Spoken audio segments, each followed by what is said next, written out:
It was the epoch of Jesus, and the turn was his. He was the soul of Moses, and Moses was the soul of him. But there was a squint-eyed, double-seeing king who made those two divine prophets seem separate in the way of God, while they were actually in accordance with one another. That king slew hundreds of thousands of innocent believers, saying, "I am the protection and support of the religion of Moses." That king had a vizier, a miscreant and a deceiver, who, by reason of his exceeding guile, would tie knots on water. "The Christians," said he, "seek to save their lives. They hide their religion from the king. Do not slay them, for slaying them is useless.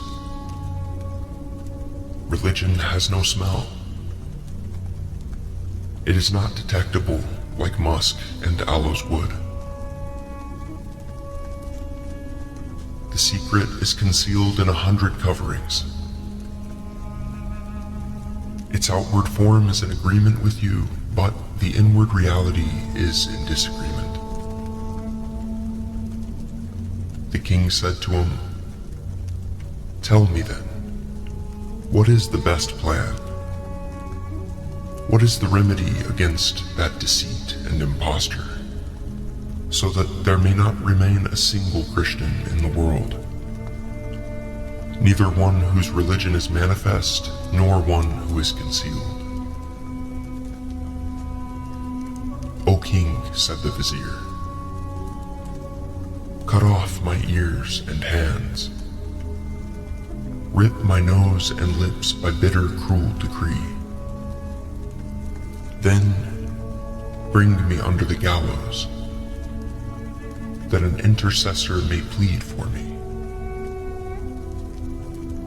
Do this deed in the place for public proclamation on a highway where roads run in 4 directions.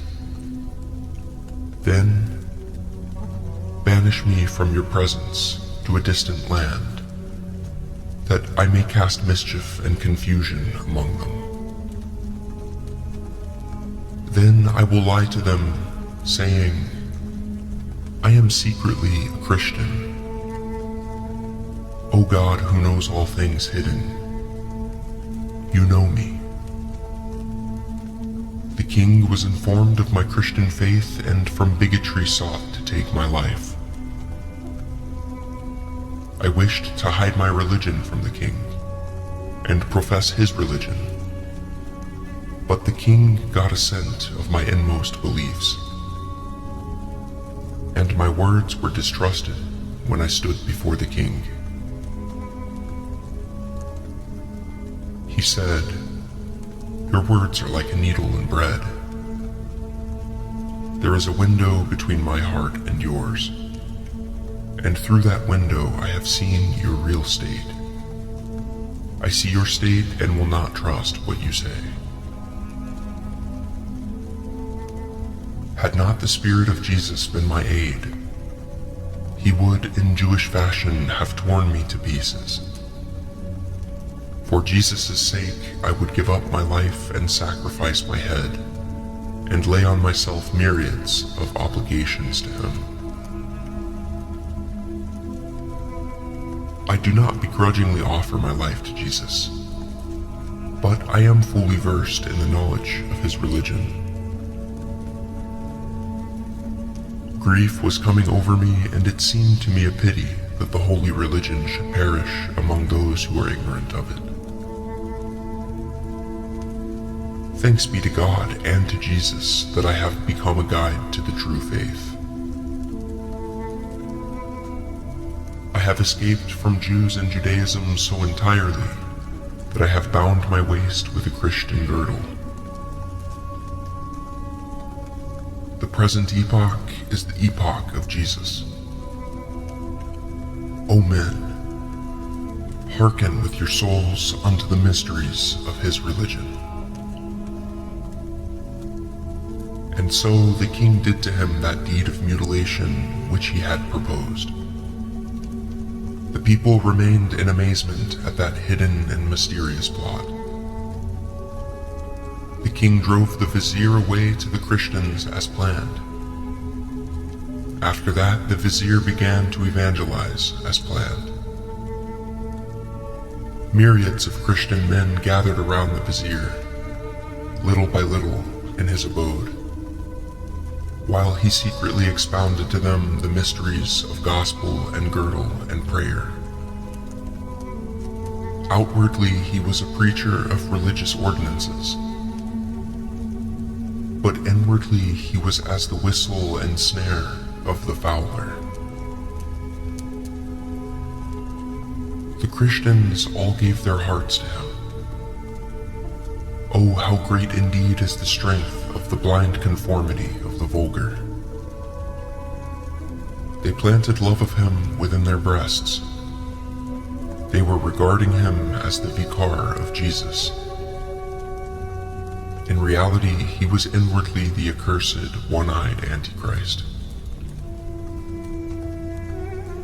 O God, do thou hear and answer the cry of those in trouble. What a good helper you are. O God, there are myriads of snares and baits, and we are as greedy as foodless birds.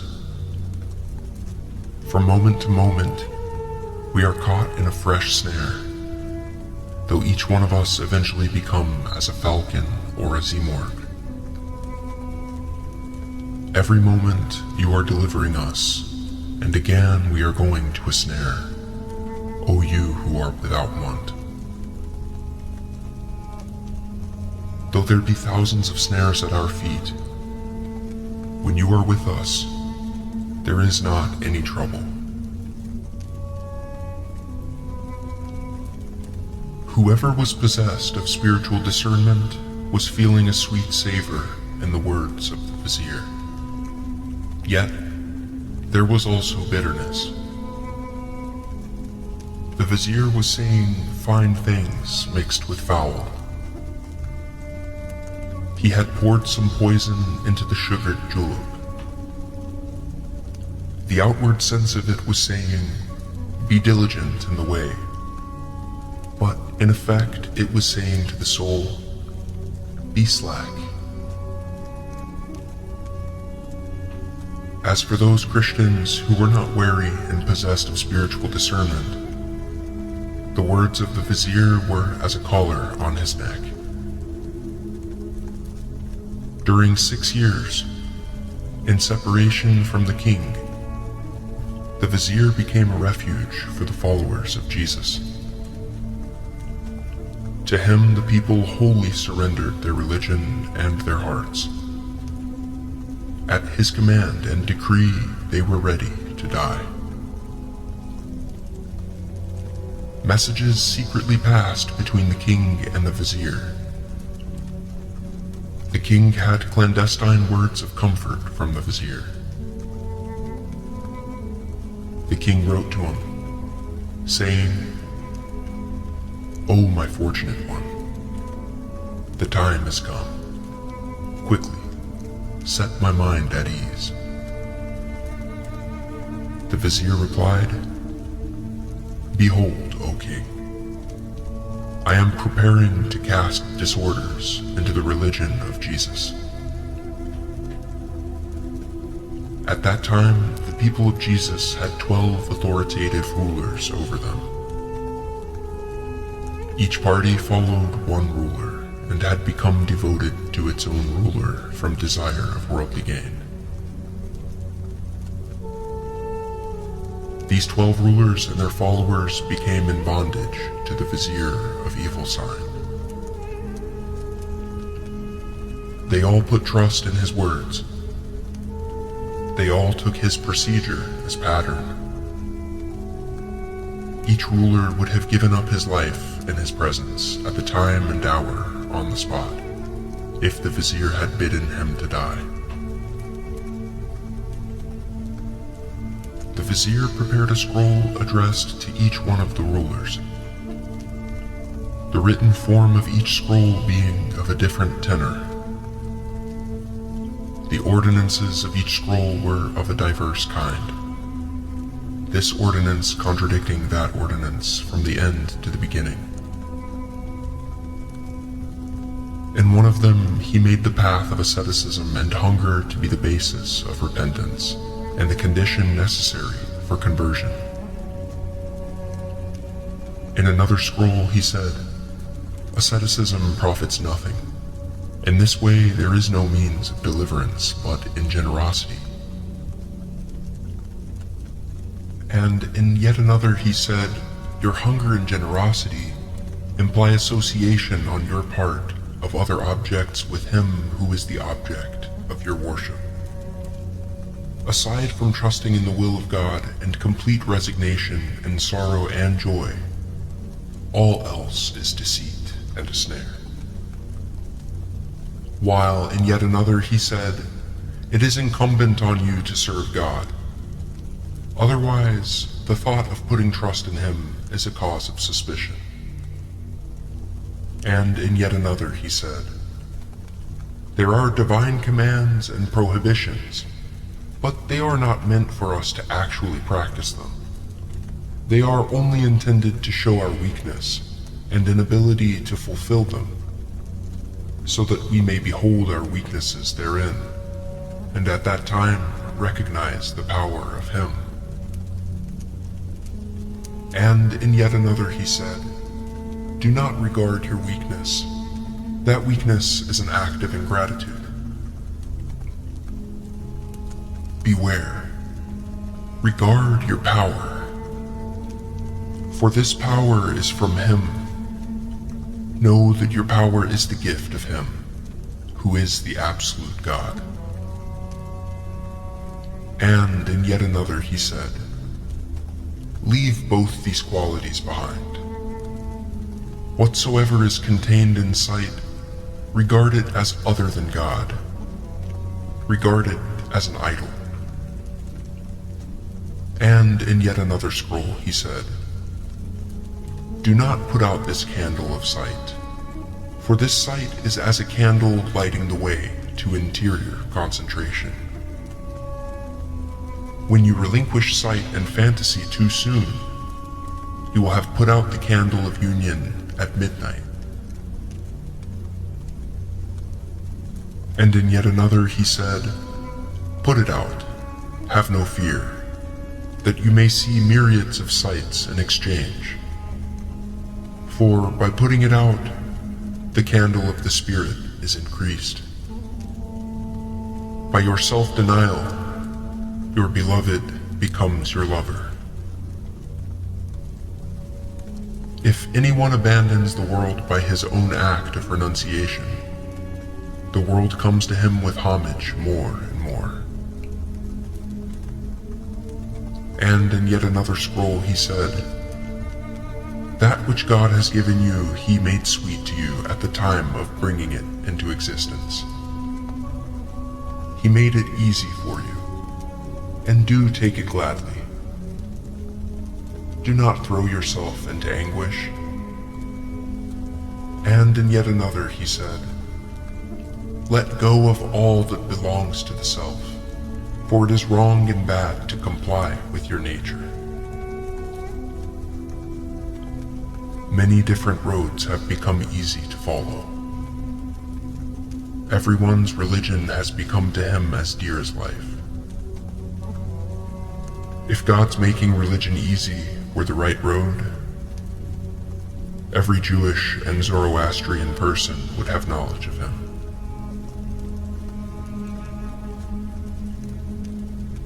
In yet another scroll, the Vizier said, "That alone is made easy for you, that nothing but spiritual food should be the life of the heart."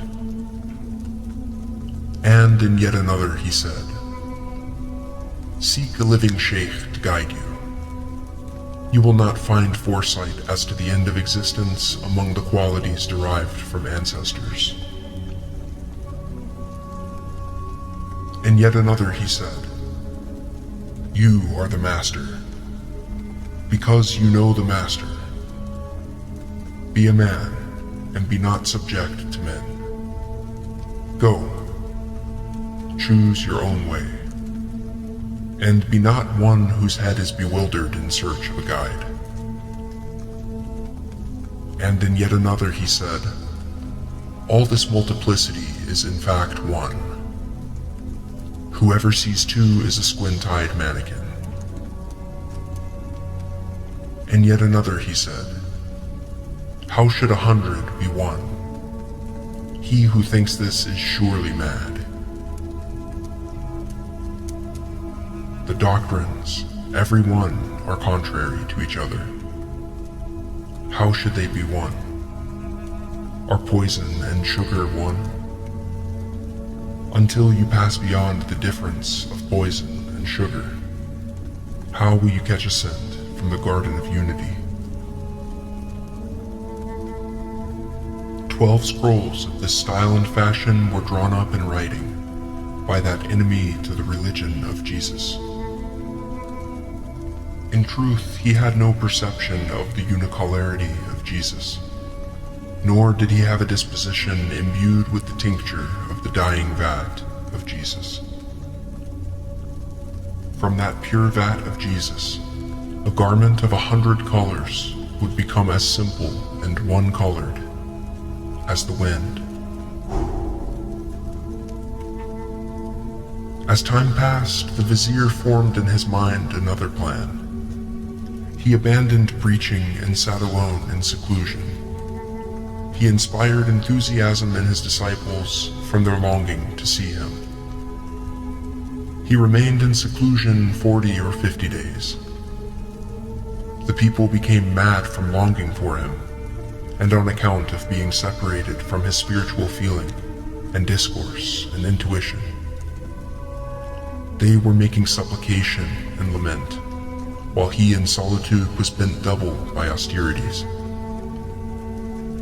They said, Without you we have no light. How lost is the state of a blind man without a leader. By way of showing favor to us, and for God's sake, do not keep us parted from you any longer. We are as children, and you are our nurse. Do thou spread over us that shadow of thy protection. He said, My soul is not far from them that love me, but there is no permission to come forth.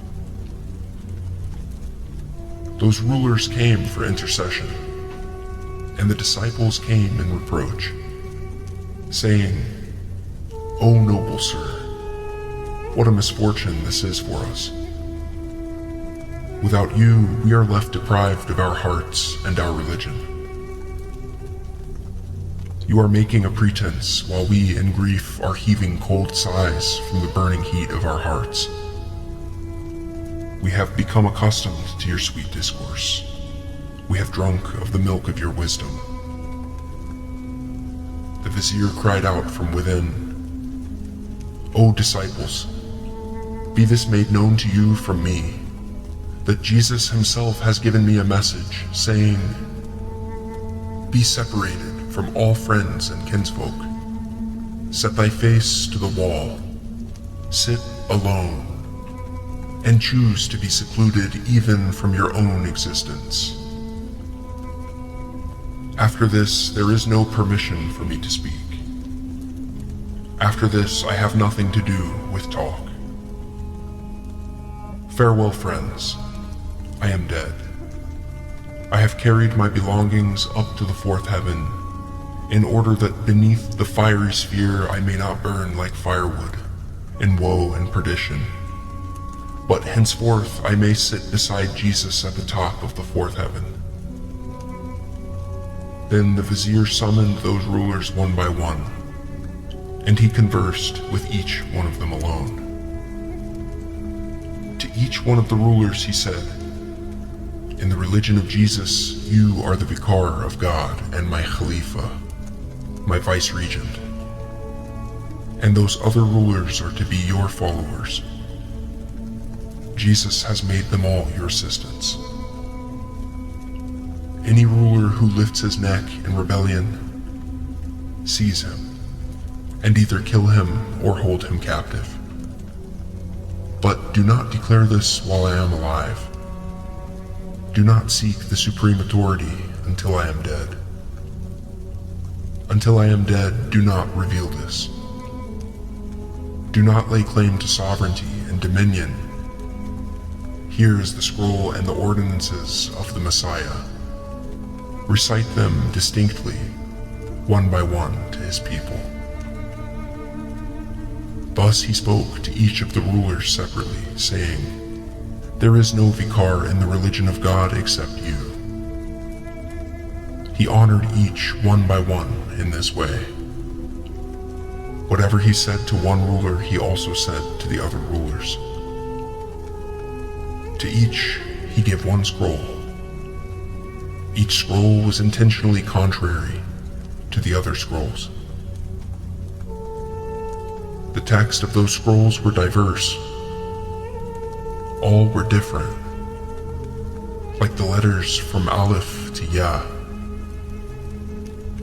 The rule laid down in this scroll was contrary to the rule in that scroll. We have already explained the nature of this contradiction.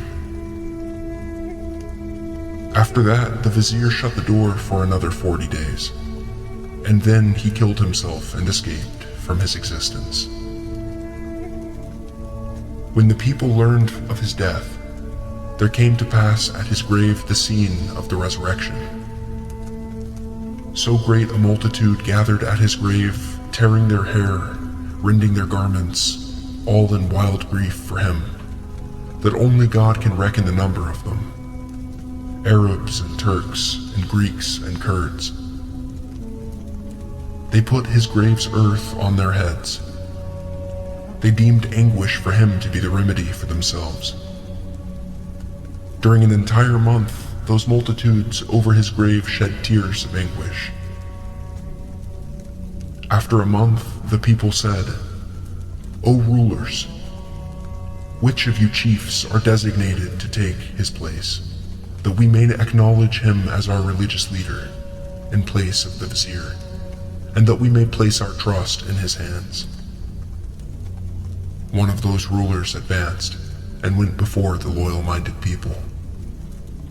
Behold, said he, I am that man's vicar. I am the vicar of Jesus at the present time. Look, this scroll is my proof that after him, the vicariate belongs to me. Another ruler came forth from ambush. His pretension regarding the vice-regency was the same. He too produced a scroll from under his arm, so that in both rulers there arose anger. The rest of the rulers, one after another, drawing swords of keen metal, each with a sword and a scroll in his hand, fell to combat, like raging elephants. Hundreds of thousands of Christians were slain, so that there were mounds of severed heads. Blood flowed on the left and right like a torrent. Mountains of this dust of battle rose in the air. Take care, O ye faithful, for that vein of spirit is within you.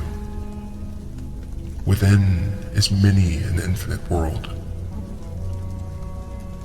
In thee are all the 72 sects. Woe to thee if one day they gain the upper hand over thee. From fear of this, everyone who has the fortune of this faith is trembling like a leaf. You have laughed at Iblis and the devils because you have regarded yourself as a good man. When the soul shall turn its coat inside out and be revealed as it really is, how many a woe is me will it extort from the followers of supposed religion. We squabble over the doctrines of the Sunnis and the Jabris, their 72 interpretations. It never ends. But we don't hear the inanimate ones speaking to each other, and to us. How do we listen to what doesn't speak? Only with the help of those whose love opens into the mystery of the Spirit's telling. A prudent man is needed to find the way to the village of God. If there is no prudence, then cupidity brings calamity. The devil is a mischievous thief. Like a phantom, he appears in a different shape at every moment. None but God knows the ins and the outs of his cunning. Therefore, take refuge with God and escape from that impostor.